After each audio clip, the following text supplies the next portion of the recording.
মার্কিন যুক্তরাষ্ট্রের USS America নামে $3.4 বিলিয়ন ব্যয়ে এ বিমানবাহী রণতরীটি নির্মিত হয়েছে। এটি গ্যাস টারবাইন জেনারেটরের সাহায্যে পরিচালিত হয়। এর অপারেশনাল রেঞ্জ 11,000 নটিক্যাল মাইল। এতে 34টি বিমান অবস্থান করতে পারে। এইচএমএস অ্যাস্টিউট নামে $5.5 বিলিয়ন এ সাবমেরিনটি একটি নিমিস ক্লাস সাবমেরিন।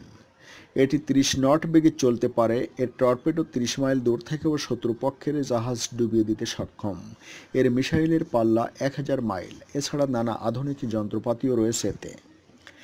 লিয়াওনিং নামে চীনের এই বিমানবাহী রণতরীটি নির্মাণে ব্যয় হয়েছে $2.4 বিলিয়ন।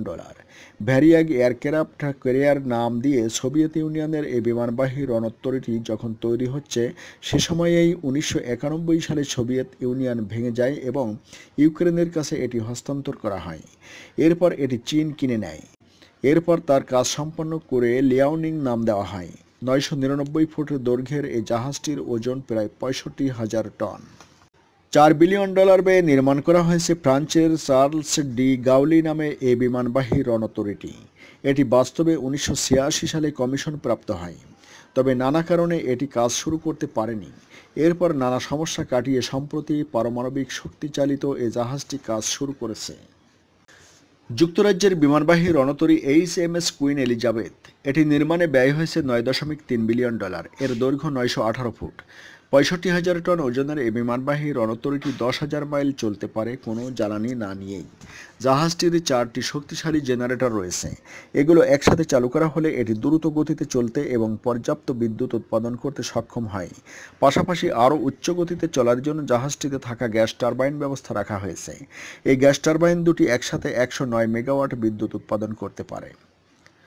$13 বিলিয়ন ব্যয়ে নির্মাণ করা হয়েছে মার্কিন যুক্তরাষ্ট্রের বিমানবাহী রণতরী ইউএসএস জেরাল্ড ফোর্ড। এটি 1106 ফুট লম্বা।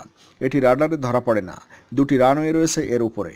জাহাজটিতে 5,000 মানুষ কাজ করেন, তাদের মধ্যে 4,000 মেরিন সেনা ও নাবিক। এখনও এর নির্মাণ কাজ চলছে এবং 2019 সালে সম্পূর্ণ কাজ শুরু করবে জাহাজটি। এর ওজন 1 লাখ টন। 80টি বিমান ধারণ ক্ষমতা রয়েছে এর। ভার্জিনিয়া ক্লাস সাবমেরিনটি নির্মাণে $2.5 বিলিয়ন ব্যয় হয়েছে।